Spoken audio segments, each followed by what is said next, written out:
it's me, Renee. I'm back. So my hair is a bit weird.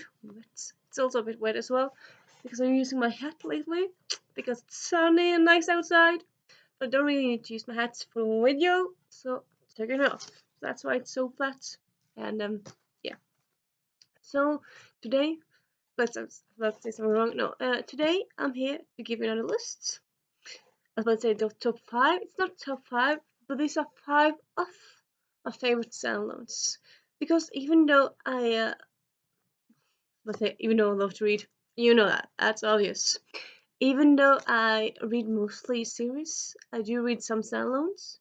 But come to think of it, a lot of the standalones that I read are companion books as well, and I kind of want to do pure standalones.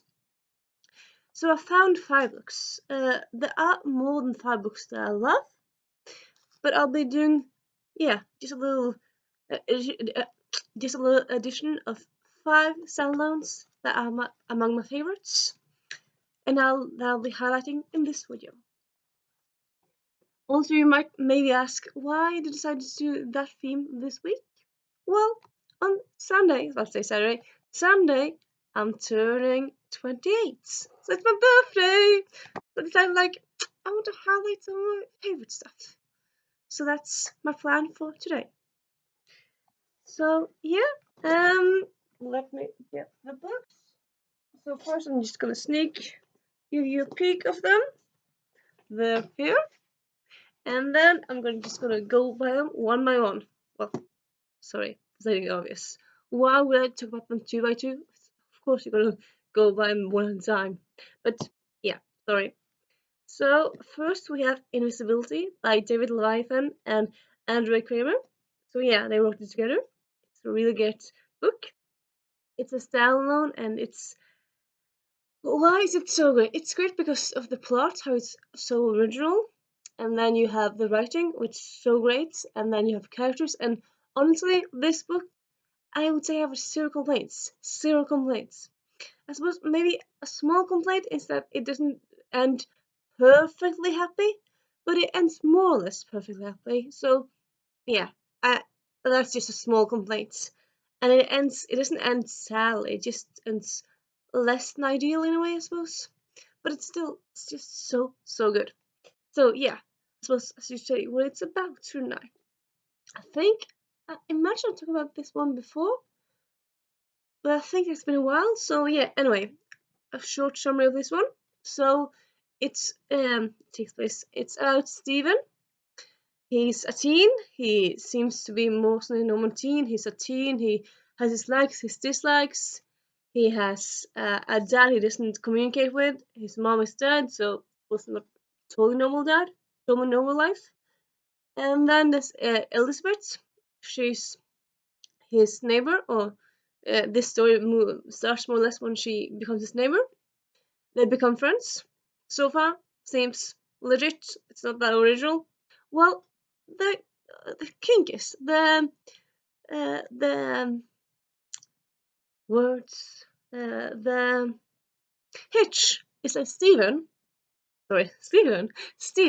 is invisible, as you might see, to everyone except Elizabeth. She can see him, and yeah, Stephen has been invisible for all his life, and it's not one of those mutant things where you can become invisible for like a few moments. No, he's invisible all the time.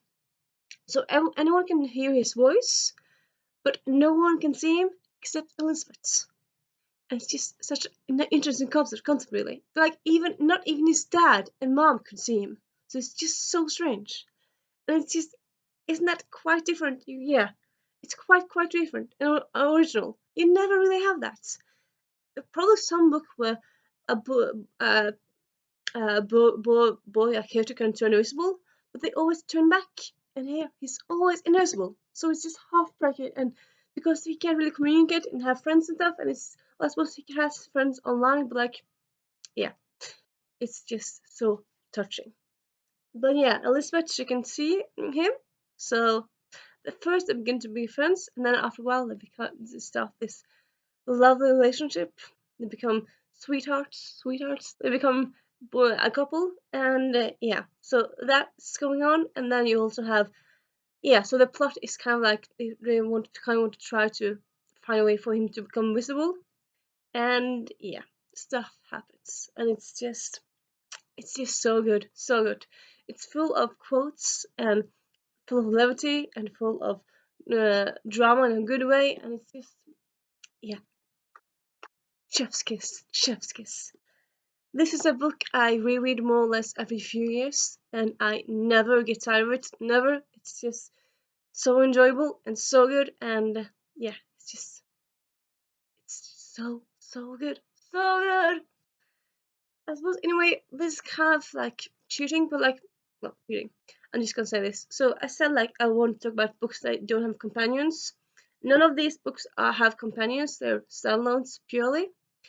Though I kind of want this one to get a companion because I just love this world, and it would be just so fun to see a companion book in this world, in Sydney's world. It would just be so fun.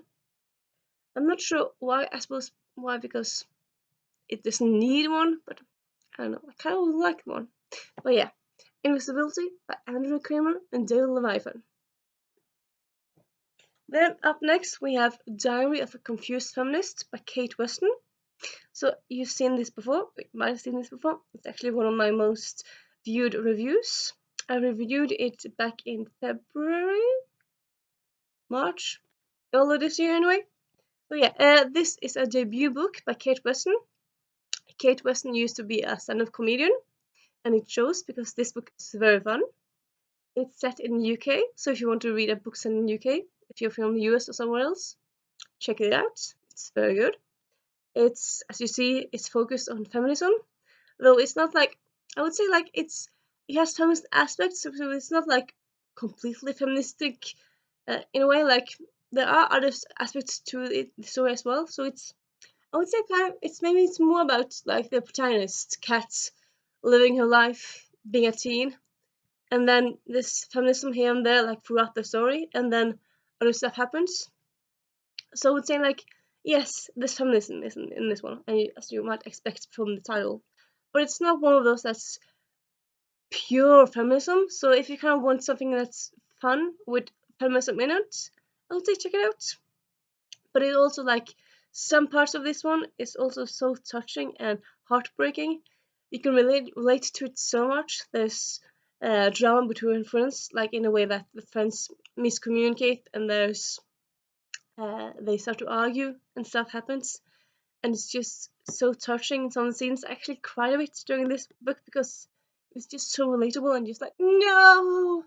And then actually this, let's say spoiler, well, kind of spoiler.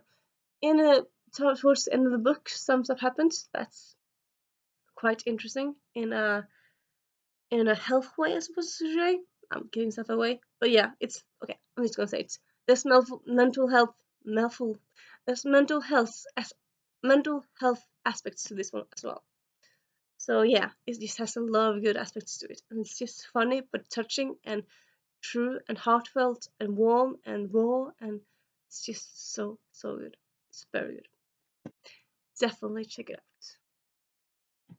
Well, sorry. Why would I end with that? I mean, why would I rave about one and like title this video find my favorite downloads and then say definitely check it out, no doubt. I mean, it's kind of obvious.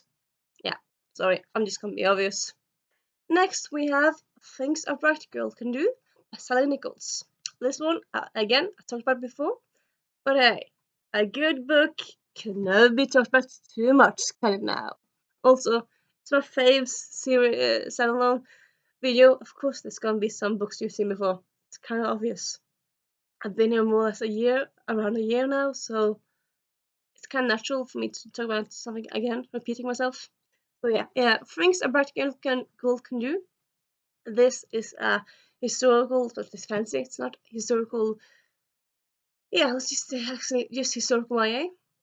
It's set around the suffragettes time, so it's around some that it has several protagonists' point of views. It's told from them all as well. So it's three protagonists. You have the rich girl that wants to go to college or university, but she can't because she's a woman. girls can't go to college, who's supposed to get married. And then you have the girl that's lesbian and I can never remember this. You know what? I'm gonna check it out.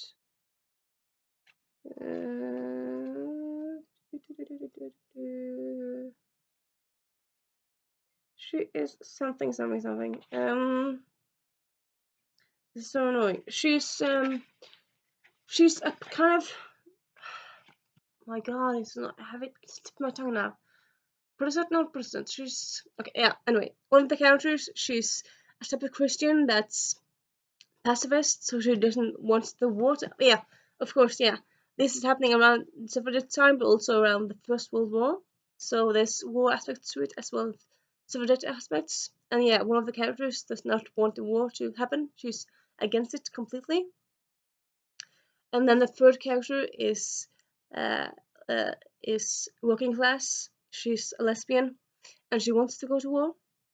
She wants to fight and stuff. So you have like stuff that's you have different point of view that's crashing in together, and they all meet, but like two of them meet more than others. And yeah, it's just a very good book. It actually takes place during several years, and it's just so good. So, like a little heads up, there's some steamy times in this one.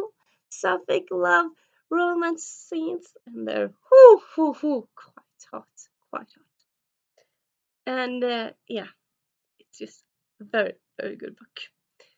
Both very fun and very real and very, very funny and romantic and everything. I suppose as you might discover, like there's a theme. I really love books that like both can go to a real depth of stuff and also go to very funny moments and like has it all in one book. This one definitely does it. Definitely does. And yeah, check this one out if you want historical fiction to read, if you want sapphic love, if you want a good book, check it out. And then we have Everything Leads to You by to You by Nina Lacour. So this is sapphic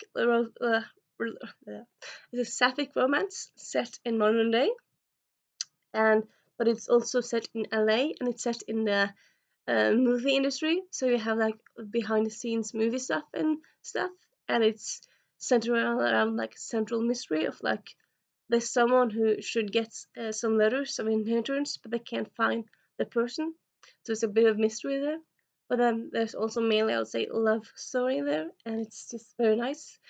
None of the characters have come out; they're just out and proud. And it's not that coming out stories are bad, but like it's fun to also read stories of books with characters where they are already out. And yeah, this one is just so fun. It's fun, it's touching, it's heartwarming, and it's just nice and romantic and lovely. And check it out. It's just so good. Then we have fun. Accidentally, I'm ending and starting with a fantasy. But yeah, that's how I'm gonna do it now. Then we have, lastly, but not least, Frog Kisser by Garfinix.